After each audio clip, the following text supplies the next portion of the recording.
এখন জিলহজের চাঁদ উঠলে আমাদের মাথায় আসে, আমাদের স্মৃতিতে আসে গরুর ছবি আর ছাগলের ছবি, ঠিক না ঠিক বলেন?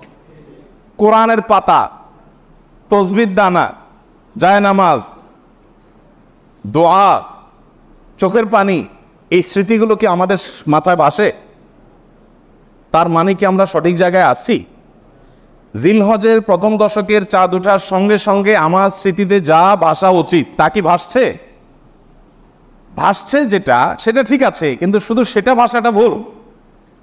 জিলহজের প্রথম দশকের চাঁদ ওঠা মানেই হলো দাঁতে কচমচ করা গোশত খাবো।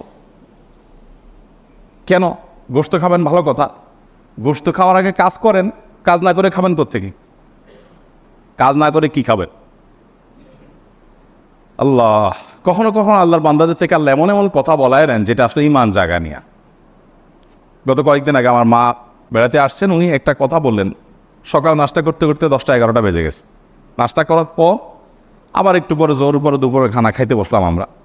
তো আম্মা হঠাৎ করে বললেন যে, বাবা, নাস্তা খাওয়ার পর থেকে দুপুরে খাইতে বসলাম, একটু আগে নাস্তা খেলাম, এখন আবার ভাত খাইতে বসলাম, এর মধ্যে কি এমন কাজ করছি যে আমি আবার ভাত খাওয়ার উপযুক্ত হয়েছি? নাস্তা খাইছি কেন? শরীরে এনার্জি তৈরি করছি, এই জন্যই তো। এই এনার্জি দিয়ে আল্লাহর কি ইবাদত করছে যে আল্লাহর আরেকটা নামে তখন খাইতে বসছি? কোন মুখে? আগের যেটা খেয়েছি সেটার একটা অর্থ আদায় করবো, কিছু ভালো কাজ তো করবো, তারপরে না আবার এনার্জির জন্য আমি খাওয়া দাওয়া করব। আগেরটা করছি, করে এখন আবারটা খেতে বসছি, মাঝখানে আমার অ্যাচিভমেন্টটা কি, অর্জনটা কি? আমি চিন্তা করলাম যে কত বড় কথা, অথচ এটাই বাস্তবতা যে আমি কোরবানির গোশত খাবো, দাঁত কসমস করছি, ভালো কথা, তার জন্য আমি কি অ্যাচিভমেন্ট করেছি? আমার অর্জনটা কি? যে আমি আল্লাহর দেওয়া নেয়ামত, আল্লাহ তো কোরবানির গোশতটা আমাদেরকে খেতে দিয়েছেন, এটা হলো হাদিয়া, এটা হলো আল্লাহর তরফ থেকে আমাদের জন্য কি, কিভাবে হাদিয়া? দুনিয়াতে এমন কোন দান আছে যে দানকারী নিজে আবার খায়? আছে কোনো দান? আপনি মসজিদে টাকা দিছেন, এখন এই টাকার মালিক কে? কে মালিক? না মসজিদ কমিটি? মসজিদ কমিটি মালিক? তো মালিক হলে তো মসজিদ কমিটি বাইরে নিয়ে যেতে পারতো। মালিক কে? আল্লাহ। আমরা মসজিদে টাকা দেওয়ার মানে হলো আল্লাহ আপনাকে খুশি করার জন্য দিলাম, আপনাকে তো ডাইরেক্ট দেওয়ার সুযোগ নাই, আপনার ঘরে আমি দিলাম, এটা আপনাকে দিলাম, বিনিময়ে আবার আপনার কাছ থেকে নেব, তাহলে আল্লাহর সাথে গিভ এন্ড টেক হচ্ছে, তাই না? মসজিদ কমিটি শুধুমাত্র সেটার আল্লাহর প্রতিনিধি হিসাবে সেটা ইউটিলাইজ করেন, কিন্তু মালিক কে? এই জন্য কোনো লোক যদি মসজিদে দান করে, মাদ্রাসায় দান করে, কোনো গরিবকে দান করে, আবার দানের কোনো ধাপ দেখায়, তাহলে তার দান আল্লাহ গ্রহণ করেন না। কেন গ্রহণ করেন না? কারণ তুমি তো আমাকে দাও নাই, তুমি সেখানে দিয়ে ভাব ধরেছো যে এটা তো আমার দান, আমার দেওয়া, এবং সেটার ফিডব্যাক তুমি আশা করছো, তাহলে আমার কাছে তুমি আর আশা করতে পারো না। আমার জন্য দিয়ে থাকলে শুধু আমার কাছে আশা করবা, আর কারো কাছে কিছু আশা করবা না। তো আল্লাহ রাব্বুল আলামিনের দান, আল্লাহর জন্য দেওয়া, যত অপশন আছে আপনি দেখেন। আপনি একটা গরিবকে কিছু টাকা দিলেন, দেওয়ার পর আবার সেটা আপনি ফেরত দিতে পারেন? ওটা তার হয়ে যায়। মসজিদে দিয়ে দিয়েছেন, মসজিদের হয়ে গেছে, মাদ্রাসা দিয়ে দিয়েছেন, মাদ্রাসার হয়ে গেছে। যত দান আছে দেওয়ার পরে সেটা নেওয়ার সুযোগ আছে? একটা দান শুধু আছে, একটা দান, সেটা হলো কোরবানি। যে দান করার সময় আপনি বলছেন বিসমিল্লাহ, আল্লাহু আকবার, আল্লাহুম্মা মিনকা ওয়া লাক, আল্লাহ এই পশু আপনার থেকেই পাইছি, আবার আপনার উদ্দেশ্যে এটা আমি জবাই করে দিছি, এর কোনো কিছু আমার আশা নাই, আমি আপনার উদ্দেশ্যে দিয়ে দিছি। এটা আমি নিজের বাসায় গোশত কিনতে হয় সেজন্য জবাই করি নাই, আমি আপনার নির্দেশ পালনার্থে জবাই করেছি। তাহলে এই গোশতগুলো মূলত আমাদের কাছে আর ফিরে আসার কথা? এটা তো সব আল্লাহর পক্ষ থেকে গরিবদেরকে দান করার কথা, তাই না?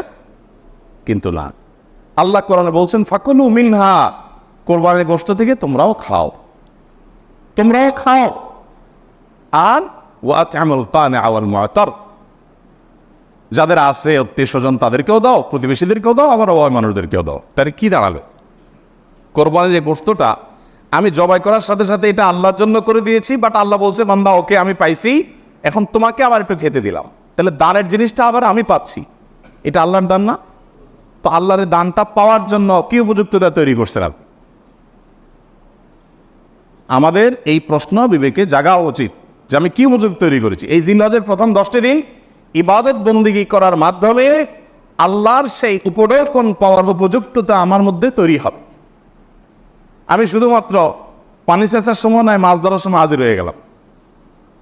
10 দিনই বাদ বন্ধ খবর নাই, ঈদের সময় দাঁত কসকস করে গোস্ত খাইতে বসে গেলাম। এটা তো হতে পারে না। দেখেন, ইসলামের সৌন্দর্যের একটা দিক হলো এটি যে আপনি রমাদান জুড়ে ইবাদত করবেন, সারা রমাদান জুড়ে পরিশ্রম করবেন, এরপর আল্লাহ তাআলা বলবেন, বান্দা জান্নাতের আনন্দ তো পরে, নগদ তোমাকে একটা ঈদ দিলাম, আনন্দ করো। বলেন, ঈদের আনন্দের যে নির্মলতা, ঈদের আনন্দের যে আপনার অনুভূতি, এই অনুভবটা অন্য কোনো আনন্দে পাওয়া যায়? পাওয়া যায়। মানুষ ঈদের বিকল্প দাঁড় করানোর জন্য বহু চেষ্টা করে, অমুক দিবস তমুক দিবস, হান তান, কিন্তু কোনোটাতেই আসলে ঈদের জায়গাটা কখনো পূরণ করা যায় সম্ভব। আল্লাহ তাআলা নিজে বান্দাকে অলৌকিক এক আনন্দ দেন, লৌকিক কোনো আনন্দ না। এখানে এই আনন্দটা ভেতর থেকে আসে, গরিব ধনী সবার মধ্যে আসে। তো এটা যে দিচ্ছেন আল্লাহ তাআলা, তার জন্য আগে একটা ইবাদতের মৌসুম রেখেছেন। রমাদানের 30 দিনের মৌসুম, আর এই ঈদুল আজহাতে 10 দিনের মৌসুম। এই পুরো সময় ইবাদত বন্দী করবেন, এরপর আপনি ঈদ উদযাপন করার জন্য নিজেকে উপযুক্ত হিসাবে আশা করতে পারেন। আল্লাহ আমাদেরকে তৌফিক দান করুন। নবী করিম সাল্লাল্লাহু আলাইহি সাল্লাম বলেছেন, মা মিন আইয়ামিন আল আমালুস সালিহু ফীহিন্না আহাব্বু ইলাল্লাহ মিন হাযিহিল আইয়াম। জিলহজের এই 10টা দিনের ইবাদত করলে আল্লাহ তাআলার কাছে এটা যত প্রিয় হয়, অন্য কোনো সময় ইবাদতে আল্লাহ তাআলার কাছে এত প্রিয় না। অনেক উলামা ইকরামের ব্যাখ্যা বলেছেন যে রমজানের শেষ দশক তো অনেক বেশি মর্যাদাবান। তো বলেছেন যে রমজানের শেষ দশকের রাতগুলো মর্যাদাবান, আর এ দশকের দিনগুলো বেশি মর্যাদাবান। আর অল ওভার রাত দিন দুইটারই মর্যাদা আছে এই মৌসুমের কারণে। আচ্ছা, এখন আল্লাহর কাছে এই দশকের ইবাদত অন্য দশকের বা অন্য যে কোনো সময়ের ইবাদতের চেয়ে বেশি গুরুত্বপূর্ণ। আল্লাহ বেশি খুশি হন এই সময় ইবাদত করলে বান্দা।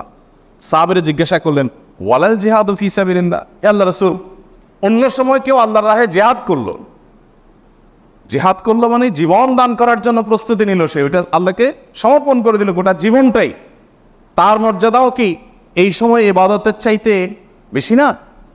তখন নবী সাল্লাল্লাহু আলাইহি ওয়াসাল্লাম বললেন, না, ওয়ালাল জিহাদু ফি সাবিলিল্লাহ, অন্য সময় জিহাদ করলে এই সময় ইবাদতের সমান হয় না। তবে যদি অন্য সময় কেউ জিহাদে যে তার জীবন তার সম্পদ যা নিয়ে গেছে সব বিলীন করে উৎসর্গ করে দেয় আল্লাহকে খুশি করার জন্য, তার মর্যাদা সবকিছুর ঊর্ধ্বে, সেই মুজাহিদের কথা ভিন্ন। বাকি সাধারণ জিহাদের চাইতেও এই দশকের ইবাদতের মর্যাদা আল্লাহর কাছে অনেক বেশি। ভাইরা আমার, আমি খুব আকুতি করি সব জায়গায় সব সময় যে এই দশকের ইবাদত আমরা সাবকন্টিনেন্টের মানুষ আমরা জানি না। আমাদের মানুষকে জানাতে হবে, জানাবার জন্য কিছু কাজ করতে হবে। সাহাবীদের কেউ কেউ এই দশক শুরু হলে এই দশকের 10টা স্পেশাল আমল আছে, এই আমলগুলো করবার জন্য কেউ কেউ বাজারে চলে যেতেন, উদ্দেশ্য অন্যদেরকে জানান, অন্যদেরকে জানান। তো সেই দশকের আমলগুলো আমরা করবো তো ইনশাআল্লাহ। আমি সংক্ষেপে বলছি আমলগুলো কি কি। নাম্বার 1, আল্লাহকে বেশি বেশি স্মরণ করা, জিকির করা। আল্লাহ সুবহানাহু ওয়া তাআলা কোরআনে কারিমে বলেছেন যে উযকুরুল্লাহ ফি আইয়ামিন মা'দুদাত, নির্দিষ্ট দিনগুলোতে তোমরা আল্লাহর জিকির করো, বেশি বেশি স্মরণ করো, আল্লাহর স্মরণটা বেশি বেশি হবে। এখন স্মার্টফোন, এটার এঙ্গেজমেন্ট আমাদেরকে আল্লাহর স্মরণ তো পরের কথা, দুনিয়ার অন্য কোনো কিছু স্মরণ করতে দেয় না। এজন্য এটা নিয়ন্ত্রণ করা ছাড়া মানুষ কখনো মুত্তাকি হওয়ার কোনো সুযোগ নাই। নেক্সট সূরাতে শয়তান আসে যে আমি তো ওয়াজ শুনি মোবাইলে, নেক্সট সূরাতে শয়তান আসে আমি তো কোরআন তেলাওয়াত শুনি। আরে ভাই, ওয়াজ শুনুন আর কোরআন তেলাওয়াত শুনুন, প্রত্যেকটা জিনিসের একটা লিমিটেশন আছে। ফরজ নামাজ চলে যাচ্ছে, আপনি মোবাইলে কোরআন তেলাওয়াত শুনতেছেন, সব হবে না গুনাহ হবে।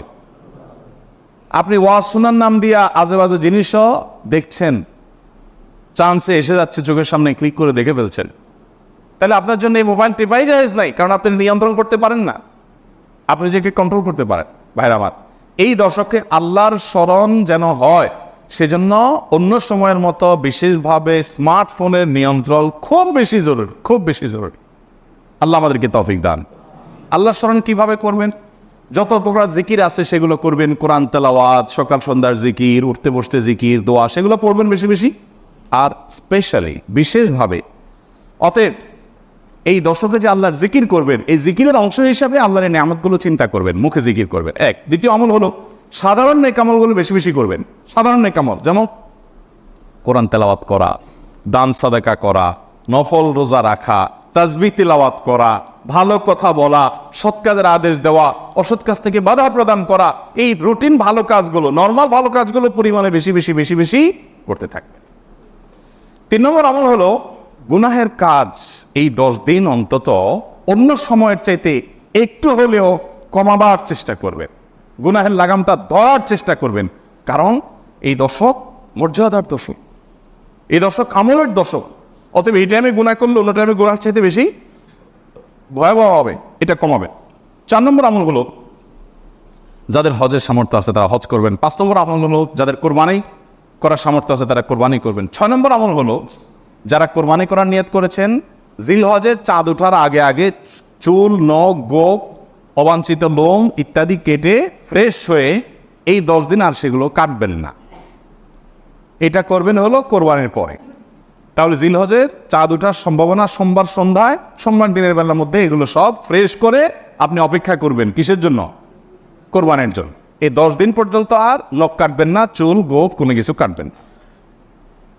এটা কোরবানি যিনি করবেন তিনি করবেন। যদিও কোনো কোনো বর্ণনার আলোকে বোঝা যায় যারা কোরবানি করবেন না তারাও যদি এটা করেন তাদেরকে আল্লাহ তাআলা আজর দান করবেন। তাহলে কত নম্বর আমল গেল? 7 নম্বর আমল হলো তাকবীর, তাহমিদ, তাহলিল বেশি বেশি পড়া। ফাকফিরু ফিহিন্না মিনাত তাকবীরি ওয়াত তাহমিদি ওয়াত তাহলিল। নবী সাল্লাল্লাহু আলাইহি সাল্লাম বলেছেন এই দশক যখন শুরু হবে তখন তোমরা বেশি বেশি তাকবীর বলবে, মানে আল্লাহু আকবার বলবে, বেশি বেশি তাহলিল বলবে, বেশি বেশি তাহমিদ বলবে, লা ইলাহা ইল্লাল্লাহ বলবে, আলহামদুলিল্লাহ বলবে। এই জন্য এই 10 দিন পুরো সময় জুড়ে এটা করবেন। ওই যে বলছিলাম শুরুতে সাহাবীর কথা, একজন সাহাবী এই দশক শুরু হলে বাজারে যেতেন, শুধু কি জন্য? এই আমলটা করার জন্য। বাজারে যে সবাই বাজারে কেনাকাটায় ব্যস্ত, উনি যে উচ্চস্বরে বলতেন আল্লাহু আকবার, আল্লাহু আকবার, লা ইলাহা ইল্লাল্লাহ, আল্লাহু আকবার, আল্লাহু আকবার, ওয়া লিল্লাহিল হামদ। এর উনি বাজারে গিয়ে বলতেন। উদ্দেশ্য কি? অন্যদের যত স্মরণ। এখন আপনি বহুগুলিতে কয়েকটা দোকান আছে অথবা চিটাগাঙ্গে বাজার আছে, আপনি বাজারে যায়া সবাই কেনাকাটায় খুব সিরিয়াস মুডে আছে, আপনি যাই যদি সেখানে জোরে জোরে বলেন আল্লাহু আকবার, আল্লাহু আকবার, লা ইলাহা ইল্লাল্লাহ, আল্লাহু আকবার, আল্লাহু আকবার, ওয়া লিল্লাহিল হামদ, কি হবে দৃশ্যটা বলেন তো? এটা আপনি যদি বলেন সবার মধ্যে, অনেক লোক বাজারে মাঝবাজারে জমজমাট, আপনি যাই জোরে জোরে এটা বললেন, কি করবে সবাই? সবাই থাকায় বলবে ব্যাপার কি, সমস্যা আছে নি, কোনো অসুস্থতা আছে কিনা বেচারা, এটা না বলবে। ওই যে সবাই যে অসুস্থ, সবার যে ইমানের রোগ, তাকওয়ার রোগ, এই জন্য সুস্থ মানুষকে কি মনে হয়? অসুস্থ মনে হয়। কারণ এটা তো দেখতে অভ্যস্ত না সে। আমি এই জন্য বলি ভাই, এই সুন্নাতটা ওই সাহাবীর সুন্নাত জিন্দার নিয়তে একটু দোকানে যায়, যা সবাই চা খাচ্ছে একটু একটু চিৎকার করে বলার দরকার, একটু জোরে বলেন যা তারা শুনে। যদি দেখেন যে তারা অন্যভাবে তাকাচ্ছে, বুঝতেছে না, পিঠে হাত দিয়ে সুন্দর করে একটা মুচকি হাসি দিয়ে বলেন ভাই এই দর্শকে বেশি বেশি তাকবীর পড়তে হয়, তো এই জন্য আমি একটু জোরে বললাম যাতে আপনার স্মরণ হয়। দেখবেন সেখান থেকে অনেকের বিবেক খুলে গেছে, উনি পড়বে ইনশাআল্লাহ। চেষ্টা করা যাবে তো ইনশাআল্লাহ। তাহলে তাকবীর তাহমিদ তাহলিল জোরে পড়বেন। আমি প্রতি বছর আপনাদেরকে এই কথা শুনাই, এবছরও বলি। সেটা হলো মিডল ইস্টের বিভিন্ন দেশে দেখা যায়, বিশেষ করে সৌদি আরবে, সামাজিক সৌন্দর্য। বিভিন্ন গলিতে যখন ঢুকবেন জিলহজের এই 10 দিন আপনি দেখবেন তাদের গেইটের ওখানে ছোট্ট একটা ওই যে ব্লুটুথ ডিভাইস লাগানো আছে, এখানে সারাক্ষণ তাকবীর সমুদ্র কণ্ঠে চলছে, আল্লাহু আকবার, আল্লাহু আকবার, লা ইলাহা ইল্লাল্লাহ, আল্লাহু আকবার, আল্লাহু আকবার, লিল্লাহিল হামদ। অথবা অন্য তাকবীর চলছে, আল্লাহু আকবার কাবীরা ওয়াল হামদুলিল্লাহি কাসীরা ওয়া সুবহানাল্লাহি ওয়া বিহামদিহি বুকরাতাও ওয়া আসীলা। সব জায়গায়, দোকানে যাবেন, মার্কেটে যাবেন, এখন আস্তে আস্তে সৌদি আরব থেকে এগুলো হারায় যাচ্ছে, দুঃখজনক, কিন্তু ছিল এগুলো। এবং এখন অনেক জায়গায় আছে যে দোকানদার ওই মৃদু কণ্ঠে এটা চালায় রাখছে। আর আমাদের ঈদুল আজহা আসছে, এখন জাগানাকা গানের চোটে আপনি হাঁটতে পারবেন না কখন, ঠিক না বলেন? গরুর বাজার, ছাগলের হাট, গান চলে। এখানে আমি যখন বলেছিলাম এইখানে যে বাজার হয়, আমি যাই থামাইছি 2 দিন, যাই সেখানে কমিটির লোকদেরকে ধরলাম, ভাই ঈদুল আজহা একটা ধর্মীয় দিবস, কাজটা ধর্মীয়, আর সেখানে আপনি জাগানাকা গান লাগায়া গরু বেচতেছেন, ছাগল বেচতেছেন। আল্লাহ তো বিবেক দিছে অন্তত, এখানে অন্য কিছু লাগান, এটা কি রে ভাই? আর আপনার গানের অত্যাচারে আশপাশে মানুষ ঘুমাইতে পারে না, থাকতে পারে না, এ কি মানুষ? এগুলো মনুষ্যত্ব তো থাকার কথা না। 2 বার আমি গেছি শরীরে, এবং যা তাদেরকে অনুরোধ করে হাতে পায়ে ধরে বুঝায় থামাইছি। সারা বাংলাদেশে এই চিত্র, আপনি কয় জায়গায় যাবেন যে জাকারাকা গান চলছে, চলার কথা তাকবীর তাহমিদ তাহলিল। তো আমরা চেষ্টা করবো তো ইনশাল্লাহ তাকবীর তাহমিদ তাহলিল করার, বাচ্চাদেরকে শিখিয়ে দিব। আর আরাফাতের দিন সকাল থেকে জিলহজের 9 তারিখ ফজর থেকে নিয়ে 13 তারিখ আসর পর্যন্ত প্রত্যেক নামাজের পরে একবার করে তাকবীরে তাশরিকটা বিশেষভাবে পড়তে হবে, নারী পুরুষ সবাই। আর 9 নম্বর আমল হলো আরাফাত দিন রোজা রাখবেন। আরাফাত দিন রোজা রাখলে কি লাভ হবে? 1 বছর আগে আর 1 বছর পরের অগ্রিম, পরের বছর যদি বাঁচেন সেটাও ছোটখাটো গুনাহগুলো আল্লাহ তাআলা মাফ করে দিবেন। আর 10 নম্বর আমল হলো ঈদুল আজহার সকল সুন্নাতগুলো আদায় করবেন। চেষ্টা করবো তো আমরা ইনশাআল্লাহ। মোহাম্মদ বেলাল হোসেন লিখেছেন, জিন কি মানুষের সাথে সবাস করতে পারে? স্বামী বিশেষ সময় অক্ষম হলে স্ত্রীর করণীয় কি হবে? মেয়েদের পেশাবের পরে পানি ব্যবহার করার পরে মোছার জন্য আলাদা কাপড় ব্যবহার করা জরুরি কিনা? রাকিব আপনি লিখেছেন, হস্তমৈথুনে হবু স্ত্রীর হক নষ্ট করা হয় কিনা? আপন 2 বোনকে একত্রে বিয়ে করা যাবে কিনা? ভাঙা প্লেটে খাওয়া যাবে কিনা? আজানের সময় কিছু খেলে গুনাহ হবে কিনা? লিখেছেন, টিকটিকি দেখলে কি মারতেই হবে? প্রয়োজনে কি খুঁজে খুঁজে মারতে হবে? বিষয়টা নিয়ে খুব দ্বিধাদ্বন্দ্বে আছি, জানাবেন প্লিজ। পরিস্থিতির কারণে স্বামী স্ত্রী যদি 5 বছর দূরে থাকে তাহলে শরীয়ত মোতাবেক স্বামী স্ত্রীকে কি আবার বিয়ে করতে হবে? অ্যালকোহলযুক্ত পারফিউম ব্যবহার করে নামাজ আদায় করলে নামাজ হবে কিনা? অনেক জায়গায় বসে প্রস্রাব করার ব্যবস্থা নেই, দাঁড়িয়ে পেশাব করতে হয়, এরকম পরিবেশ আমরা কি করব? নামাজের সময় পাশ দিয়ে কেউ গেলে বা আসলে আমার আম্মু নামাজের ভেতরই তাকায়, এতে নামাজের কোনো সমস্যা হবে কিনা? চলুন আপনাদের যে সমস্ত প্রশ্ন ইতিমধ্যে চলে আসছে সেগুলোর উত্তর দেওয়ার পালায় আমরা প্রবেশ করি। ফয়সাল আহমেদ আপনি লিখেছেন, টিকটিকি দেখলে কি মারতেই হবে? প্রয়োজনে কি খুঁজে খুঁজে মারতে হবে? বিষয়টা নিয়ে খুব দ্বিধাদ্বন্দ্বে আছি, জানাবেন প্লিজ। না, খুঁজে খুঁজেই আপনাকে মারতে হবে এমন কিছু কোনো বাধ্যবাধকতা নেই, বরং আপনার চোখে পড়েছে উপদ্রব করে আপনি মারবেন, কিন্তু এটার জন্য আপনি খুঁজে খুঁজে বেড়াবেন, এটার পিছে পিছে ঘুরে বেড়াবেন, আপনার অনুসন্ধান করে বেড়াবেন, এই কথা হাদিসে বলা হয়নি। জুলেখা খাতুন আপনি লিখেছেন, নতুন কোনো কাপড় পরে না ধুয়ে নামাজ পড়ে নামাজের কোনো ক্ষতি হবে কিনা? নতুন কোনো কাপড় পরলে সেটা ধুয়েই পড়তে হবে এমন কোনো বাধ্যবাধকতা নেই, কারণ নতুন কাপড় মানেই যে সেটা নাপাক, সেটাতে অপবিত্রতা আছে এমনটি তো নিশ্চিত নন আপনি, তাহলে এটি ধোয়াটা বাদ কেন হতে যাবে? তবে হ্যাঁ, আপনারা যদি নতুন কাপড় কেনার পর দেখলেন যে সেখানে কোনো নাপাক আছে, তাহলে ওই জায়গায় সেই নাপাকটা ধোয়াটাই হলো আবশ্যক। অতএব শরীর দৃষ্টিকোণ থেকে নতুন কাপড় ধুয়ে পড়তে হবে এমন কোনো বাধ্যবাধকতা নেই। আব্দুর রাকিব আপনি লিখেছেন, হস্তমৈথুনে হবু স্ত্রীর হক নষ্ট করা হয় কিনা? এটি আপনার স্বাস্থ্য নষ্ট হয়, আপনি নিজের হক নিজে নষ্ট করছেন, নিজের আমল নষ্ট করছেন, এবং এর মাধ্যমে যদি আপনার যৌন শক্তি কমে যায় সেক্ষেত্রে আপনি স্ত্রীর হক নষ্ট করছেন, অবশ্যই সেজন্য এটি নাজায়েজ এবং গুনাহের কথা, হারাম। শারমিন আক্তার মিলি লিখেছেন, পরিস্থিতির কারণে স্বামী স্ত্রী যদি 5 বছর দূরে থাকে তাহলে শরীয়ত মোতাবেক স্বামী স্ত্রীকে কি আবার বিয়ে করতে হবে? না, 5 বছর কেন, 10 বছরও যদি কোনো কারণে দূরে থাকে, তাদের মধ্যে বিচ্ছেদ বা তালাক না হয়, তাহলে তারা পুনরায় বিয়ে করতে হবে না, তাদের সম্পর্ক টিকে থাকবে তালাক না হওয়া পর্যন্ত। রাইসানি আপনি লিখেছেন, আজানের সময় কিছু খেলে গুনাহ হবে কিনা? আজানের সময় কোনো কিছু খেলে কোনো গুনাহ হবে না। আমরা অনেকে মনে করি আজানের সময় কিছু খাওয়া পান করা যাবে না, এটা করা যাবে না, ওটা করা যাবে না। আপনি যে কোনো কাজ করতে পারেন, টয়লেটে থাকলে আপনি টয়লেটে কাজও সারতে পারেন। তবে আপনি যখন টয়লেটে নাই, পবিত্র জায়গায় আছেন বা স্বাভাবিক অবস্থা আছেন, তখন আপনি আজান শুনলে আজানের জবাব দেওয়ার চেষ্টা করবেন, এটা হলো মূল কথা। খেতে গেলে খাওয়ার ফাঁকে ফাঁকে আপনি আজানের দেওয়ার চেষ্টা করবেন, কিন্তু আজান হলে কিছু খেতে পারবেন না এমন কোনো কথা নেই। এখানে বিষয় হলো জবাব দেওয়ার চেষ্টা করবেন যদি আপনি পবিত্র জায়গায় থাকেন। নূর কদর এআইডি থেকে লিখেছেন, স্বামী সিগারেট খেলে ওয়াইফের করণীয় কি? ওয়াইফে তাকে বোঝাবেন, যথাসম্ভব নিজে না পারলে অন্য কাউকে দিয়ে বোঝাবেন, আল্লাহর কাছে দোয়া করবেন, তারপর তিনি যদি ফিরে না আসেন একান্ত তার গুনাহ হবে, ওয়াইফ অন্তত দায়মুক্ত হলেন। রোহান আপনি এর দিকে লিখেছেন, শীতের দিনে টাকনুর নিচে কাপড় পরা যাবে কিনা? সর্বাবস্থায় টাকনুর নিচে কাপড় পরা হারাম, বিশেষ করে জামা, জুব্বা, চাদর এবং এই জাতীয় যেগুলো উপর থেকে মানুষ নিচের দিকে যায় আর কি, আর যেগুলো নিচের দিক থেকে উপরের দিকে থাকে এবং নিচ থাকেই টাকনুর নিচে, যেমন মোজা, তারপর এমন কোনো জামা যেটা মোজার সাথে জামার সাথে অ্যাটাচড, আলাদা করে খোলার কিছু নেই, সেগুলোর কথা ভিন্ন হিসাব। বাকি শীতের অজুহাতে টাকনুর নিচে পোশাক পরা যায় না, প্রয়োজন মোজা পরিধান করবেন।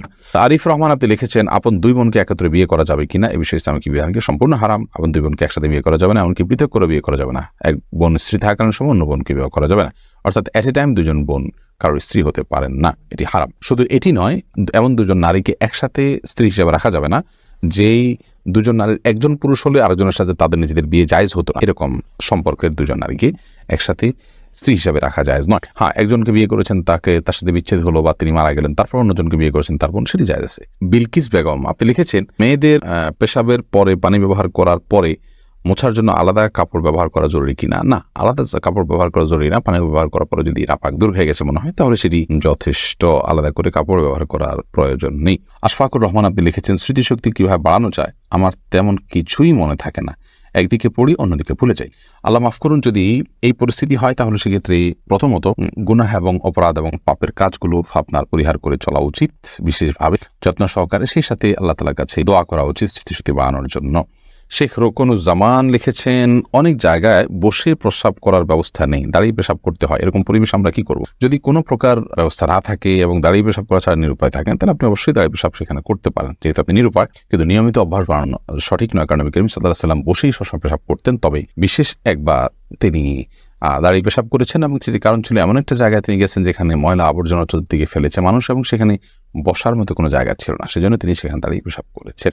তন্নি আইডি থেকে আপনি লিখেছেন, নামাজের সময় পাশ দিয়ে কেউ গেলে বা আসলে আমার আম্মু নামাজের ভেতরেই তাকায়, এতে নামাজের কোনো সমস্যা হবে কিনা? না, অবশ্যই তার দিকে তাকানো উচিত নয়, কারণ সালাতরত অবস্থায় কেউ যাচ্ছে তার দিকে আপনি তাকানোটা আপনার সালাতের যে খুশু এবং ক্ষুদ্র তার বরখেলাফ হয়। বাট যেটি করা উচিত সেটি হলো নবী আলাইহিস সালাম বলেছেন, তোমার সালাতের সামনে যদি কেউ যায় তাহলে সেক্ষেত্রে তাকে বাধা দাও। কোনো কোনো বর্ণনা আছে তাকে তার সাথে লড়াই লিপ্ত হয়, কারণ সে শয়তান, কারণ সে তোমার মনোযোগকে নষ্ট করছে, তোমার সালাতের এরিয়ার মধ্যে এসে তোমার দৃষ্টিকে আকর্ষণ করে ফেলছে এবং মনোযোগে ব্যাঘাত সৃষ্টি করছে।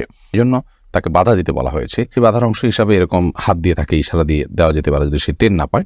এর বাইরে তার দিকে তাকিয়ে থাকলে তো কোনো লাভ নাই, বিধায় তাকিয়ে নিজের সালাতের মনোযোগ নষ্ট করার তো কোনো যৌক্তিকতা নেই, বিধায় আপনার আম্মাকে বলতে হবে এই কাজটি করা যাবে না।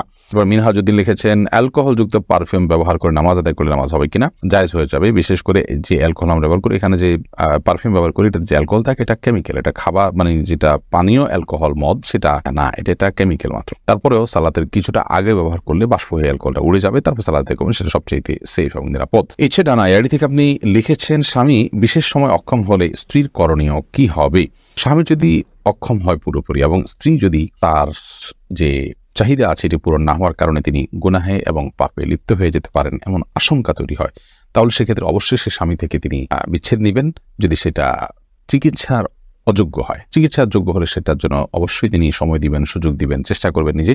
যদি তারপরও কোনো উপায় না থাকে এবং চিকিৎসার অযোগ্য হয়, তাহলে সেক্ষেত্রে তিনি সেখান থেকে বিচ্ছেদ নিয়ে অবশ্যই অন্যত্র বিয়ের উদ্যোগ গ্রহণ করতে পারেন, শরিয়া সেই অধিকার তাকে দিয়েছে। এরপরে মোহাম্মদ বেলাল হোসেন লিখেছেন, জিন কি মানুষের সাথে সবাস করতে পারে?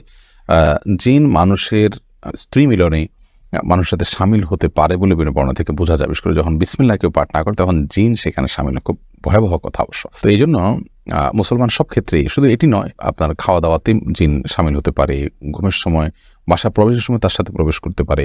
তো এই জন্য বাসা প্রবেশের সময়, খাবার পান করার সময় এবং স্ত্রী মিলনের সময় সবগুলোতে বিসমিল্লাহ বলতে হয়। বিসমিল্লাহ বললে শয়তান আর সেখানে অংশগ্রহণের কোনো সুযোগ পায় না। মেহেদী হাসান মিনহাজ আপনি লিখেছেন, শীতকাল যখন আমরা ওয়াশরুমে মলমূত্র ত্যাগ করি তখন দেখা গেছে ওই মলমূত্রের থেকে জলীয় বাষ্প উপরে ওঠে এবং আমাদের গায়ে লাগে, এক্ষেত্রে করণীয় কি? দরকারি প্রশ্ন। এগুলো গায়ে লাগলে কোনো অসুবিধা নেই, কারণ এটি আপনার শরীর বা কাপড় কোনো কিছুতেই মিশে থাকে না এবং শরীর বা কাপড়ে এমনভাবে মিশে না যেটার ফলে এটা নাপাক হয়ে যায় এবং এ নাপাকের দুর্গন্ধ ইত্যাদি আছে, আলামত আছে, এমন কিছু নয়, বিধায় এটি লাগলেও কোনো অসুবিধা হবে না। শিমুল আক্তার সুমি আপনি লিখেছেন, আমার ছোট 2টা মেয়ে আছে, ওরা যাতে ভয় না পায় এজন্য আমি টয়লেটের দরজা খুলে সব কাজ করি, এদিকে আমার কোনো গুনাহ হবে? আপনি টয়লেটে কাজ করেন, এদিকে না দরজা খোলা না রাখলে তারা ভয় পাবে, তাহলে সেটা আপনি করতে পারেন, কোনো অসুবিধা নেই। ইভেন কোনো ওজোর ছাড়াও যদি আপনি দরজা খোলা রেখে কাজ করেন তাতে গুনাহ হবে ব্যাপারটা সেরকম না, কিন্তু এটি বিশেষ করে টয়লেটে যখন ঢুকবেন তখন বিসমিল্লাহ পড়ে ঢোকা, বের হওয়া যখন সময় বিসমিল্লাহ পড়ে বের হওয়া, দোয়া পড়ে বের হওয়া, এটি সুন্নাহ সম্মত। যদি না করেন তাহলে সেক্ষেত্রে শয়তান আপনার সাথে সামিল হয়ে যাবে। কিন্তু দরজা খোলা রাখলেই যে শয়তান প্রবেশ করে ফেলবে এমন নয়, তবে দরজা লাগিয়ে রাখা উচিত সচরাচর দুষ্ট জিনের কবল থেকে বাঁচার জন্য। বাচ্চারা কান্নাকাটি করে, সে ওজোর থেকে তো খোলা রাখতেই পারবেন। আফরোজা খাতুন আদরি লিখেছেন, একজন তালাকপ্রাপ্তা নারী বিবাহ না করে বাকি জীবন কিভাবে পরিচালনা করা উচিত? তালাকপ্রাপ্তা নারী তিনি যদি বিবাহ না করলে তার কোনো পাপে লিপ্ত হওয়ার আশঙ্কা তৈরি না হয়, ধরুন অনেক বয়স হয়ে গেছে বা তার শরীরে সেরকম কোনো যৌন আকাঙ্ক্ষা তৈরি হয় না, তাহলে সেক্ষেত্রে তিনি বাকি জীবন বাবার বাড়িতে বা কোনো জায়গায় কাটাতে পারেন। তিনি নিজে উপার্জনের কোনো হালাল ওয়ে থাকলে পর্দার সাথে সেটি তিনি করতে পারেন এবং জিকির আজকারের মাধ্যমে তিনি বাকি জীবন কাটাতে পারেন। কিন্তু বিবাহ করে যদি তিনি কাটান সেটা তার জন্য উত্তম, কারণ নবী রাসূলুল্লাহ সাল্লাল্লাহু আলাইহি ওয়াসাল্লাম বিবাহিত ছিলেন এবং ফিতনা থেকে বাঁচার জন্য এটি অনেক সময় প্রয়োজন হয়। আর যদি ফিতনা পতিত আশঙ্কা থাকে কোনো রকম, তাহলে সেক্ষেত্রে একাকী তার জন্য থাকা জায়েজ নয়। রাসেল ভুঁইয়া আপনি লিখেছেন, কোনো বাচ্চার বিছানায় প্রসাব করলে বিছানার চাদর ওয়াশ করা যায়, কিন্তু জাজিম বা তোষকে পেশাব করলে ধোয়া যায় না, এক্ষেত্রে করণীয় কি? যেই সব দ্রব্য, যে সমস্ত জিনিসপত্র, আসবাব ইত্যাদি, এগুলোতে পেশাব লাগার পর সেটা পরিষ্কার কোনো বই না, সেটা রোদ ইত্যাদি দিয়ে ওটা আলামত দূর করে ফেলতে হবে। এত বেশি রোদ দিতে হবে, এত বেশি আপনার সেটার দুর্গন্ধ দূরের উদ্যোগ করতে হবে যে সেটাতে নাপাকের কোনো আলামত বা নামলেশ নেই। তো এর মাধ্যমে সেটি পাক হয়ে যাবে। বিশেষ করে ফ্লোর, ওয়াল, গাছ, এই টাইপের অনেক কিছুই আছে যেগুলোকে ওইভাবে আসলে ধোয়া সম্ভব হয় না। তো সেগুলোতে নাপাকের আলামত যেটি আছে সেটা দূর হয়ে গেলেই সেটি ব্যবহার করা যাবে।